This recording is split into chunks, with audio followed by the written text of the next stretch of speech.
Federal and state policies limit eligibility and discourage access to health programs available to citizens and lawful residents, which result in higher uninsured rates among immigrants.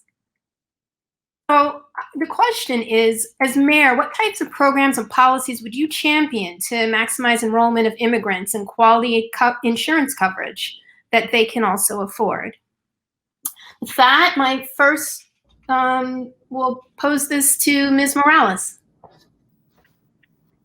Awesome, thank you. So I guess my first, response to that is that we need to be able to provide guaranteed health care to everyone that is not contingent on health insurance. We need a system that works for all, regardless of immigration status, of income, or pre-existing conditions. Right now there are over 500,000 immigrants in New York City who are currently excluded from public health insurance. And that is highly problematic because we know that immigrants have contributed to the success and ongoing operation of the city throughout the height of this crisis. And part of doing that, part of making healthcare accessible and available to them also means getting ICE out of our healthcare system. It erodes trust with our immigrant communities and goes back to my original point about the need for us to build trust in the communities that we need to serve and serve as caretakers for. And that means separating those systems and actually protecting our immigrants by providing them with healthcare. Thank you. And I'd actually like to ask a follow-up question. You mentioned it sounds like alternatives to the way that we offer health insurance now to make sure that they're covered. Could you provide a few more details of what those alternatives would be? I mean, simply stated, I really believe that we should be providing healthcare to everyone, that we should have guaranteed healthcare for everyone in New York, and that we need to do whatever we need to do with the state, our city, in order to make that possible. The structural disparities in access to healthcare are highly problematic, and we know that it results in a disproportionate impact on Black and Brown communities. And so I think we need to do everything that we can to make sure that we provide coverage for everybody. Thank you. Thank you. I will now ask the same question to General Sutton. Thank you. Yeah, I think this issue of healthcare, the pandemic has laid bare just how inadequate employer-based healthcare is. I think going forward that what we really need to do is we need to develop a much more robust network of community primary healthcare hubs, places where people can easily access regardless of their citizenship status. And in fact, I've said it before, I'll say it again. Any undocumented immigrant who has served on the front lines during this pandemic ought to have a absolute first row pathway to become a citizen. That's the kind of New Yorker we need. And I think that we need to absolutely invest in public health, because we've also learned that there is no health without public health. And there's a lot to do to be able to marry those systems together so that they work much more effectively and we're never in this situation again. Thank you. Mr. Stringer. Look, no one on this call tonight is surprised by the outcomes we have seen with COVID. Not when we live with two healthcare systems. One healthcare system for the wealthy and private hospitals, and everyone gets leftovers. We must make insurance more affordable. We have to ensure universal coverage in our city, regardless of immigration or documentation status. I do think the Biden administration is going to help, but as mayor, you got to be proactive. You got to invest in H&H. We should have the goal that no New Yorker should have to travel more than 20 minutes from their home to see a doctor. That is critical. I want to radically expand NYC Cares so that undocumented people have access to good preventative care. I do want to ramp up Metro Plus. That's the city's managed Medicaid plan, and make sure those dollars are flowing back to H&H. But also, at the same time, we have to ramp up our healthcare system, incentivize doctors to come to our immigrant communities by forgiving student loans and other debts. We have to create a pool of doctors and nurses that are going to want to do this work. And Thank you. Sorry, we have limited time, but I would love to move on to Ms. Wiley. Thank you, and I apologize. I was having tech issues, and I had to log off and get back on. So I don't know what the question is. That's all right. We're gonna back up for a second, and I just want to ask you, what would you do to ramp up vaccine distribution in New York City? And would you prioritize distribution to communities of color and low-income communities? Yeah, let's just start with the fact that communities that have experienced 73 to 88% of the deaths due to COVID should be vaccinated and seen as priorities for vaccination. It's just math, as well as humanitarian and recognizing who's at the greatest risk. And unfortunately, one of the reasons it's communities of color is also because we have had not just pre-existing conditions, it's that we've had inadequate services, equipment, and staffing in facilities in communities of color. So in some instances, inadequate equipment to save lives that otherwise could have been saved. So we absolutely also have to invest in the infrastructure, the services, and the staffing, along with vaccinations, because as we roll it out and as people continue to get sick, which we should be preventing, we have to make sure communities of color are getting the health care they deserve because it's a human right. Thank you. I'm also going to catch you up by asking you the next question, which is about immigrants' access to health care. What types of programs and policies would you champion to maximize enrollment of immigrants and quality insurance coverage that they can afford? And in your answer, if you can talk a little bit as well, because you have mentioned before the way that the city can, negotiate or use its purchasing power, its leverage. If you can talk about that a little bit, please. Yeah. So first of all, healthcare is a human right.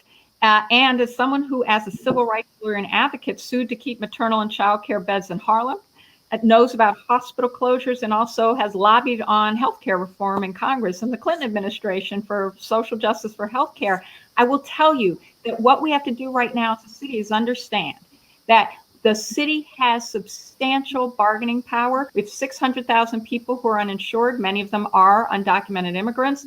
Also people who are in a cash economy who have papers. So the issue is how the city says we're going to partner with our public unions, our not-for-profit institutions, create the kind of bargaining power that brings costs down, create transparency in the system, because we have hospitals that are gouging right now in some instances because they're charging higher prices for certain services for some and lower for others. We have to stop that because it's a way we can create more affordability. But I am looking into and talking with experts around how we create insurance for people. Thank you.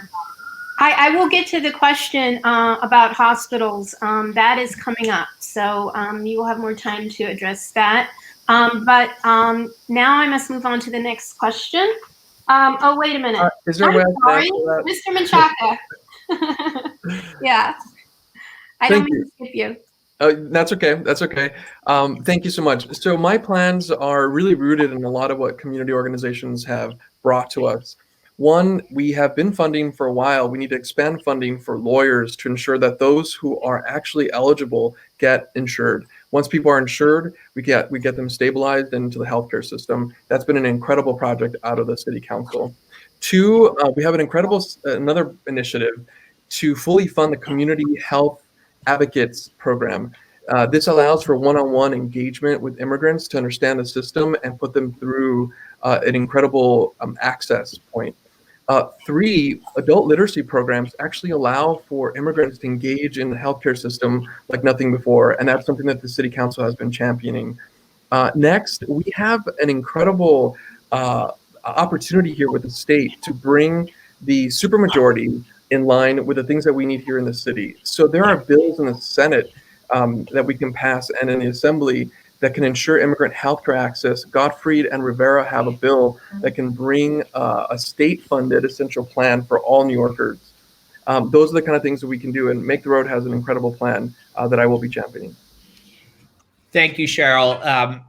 As someone who worked very closely to make sure that we created the Affordable Care Act and implemented it in a way that would reach so many Americans What we know is that we have to build on that with a true public option that is available to all New Yorkers, regardless of immigration status. And I would work closely with the Biden-Harris administration to try to get that done. The risks are high that won't happen given a 50-50 Senate. We ought to be working with our state legislature to make it happen at least at the state level. But if our state government or federal government won't follow through as mayor, I would create a true public option available to the 300,000 undocumented folks who are not covered. We should also remember, though, that creating an insurance coverage is not enough. We know that there are more than 300,000 New Yorkers who are eligible for insurance and don't have it. And so what we need to do is create a real system to reach those folks. That's what we did under the Affordable Care Act. As budget director, I funded navigators that made sure they were working with community-based organizations to reach folks and make sure that they're enrolled, as well as creating the health infrastructure, as I said before, in communities of color so that there is real access, not just insurance, but access available. Thank you. Ms. Garcia. We need to make sure that immigrants have access to health care. We should expand New York City Cares to cover them so that they can have a relationship with a primary care doctor. That is how you protect people in the long run. One of the things we saw in COVID is that there were lots of underlying conditions that made you so much more vulnerable. If they're not managed, it puts your life at risk. It also is more effective than them ending up in the emergency room. It's the most expensive type of care that we provide. But we also know that even with insurance, people were not getting the care they needed. They were not getting their primary care appointments. There was not access in many neighborhoods to doctors and to specialists. We need to see that change. Thank you. Thank you. Mr. McGuire.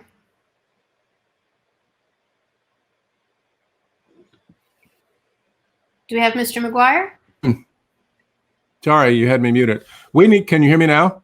Yes. Yeah, we need to focus on expanding quality healthcare in neighborhoods that currently have limited access. We need to get more New Yorkers connected to primary care facilities in every borough and ensure that quality healthcare is available notwithstanding the zip code. We also need to make sure that we expand emergency care. There is an effort now by the Health and Hospitals Corporation to expand on express care centers so that you don't have to use the large hospitals to care for those who need urgent care, and we need to expand that. So the answer is we need, yes, to have quality health care for all New Yorkers, independent of zip code and independent of income. Thank you. Thank you. Mr. Yang. Opportunity here in part because the emergency room is unfortunately serving as primary care for many of these folks that are uninsured. There have been very, very admirable efforts to try and get more folks coverage through NY Cares, through these neighborhood action centers. I would suggest that we need a neighborhood action center in Queens, one of the most diverse areas, and obviously has a very high level of immigrants. And that would be, to me, one of the first things we need to do. The goal should be to try to get folks coverage regardless of their documentation status. And one of the most powerful tools to do that is IDNYC. IDNYC is available to all New Yorkers. We have to try and tie basic access to both healthcare and financial services through IDNYC and let folks know that even if they have this ID, it's only going to be used in ways that are going to give them access. We're not going to track them or do something that they would mistrust in some way. That has to be one of the primary goals of the next mayor, is to restore that trust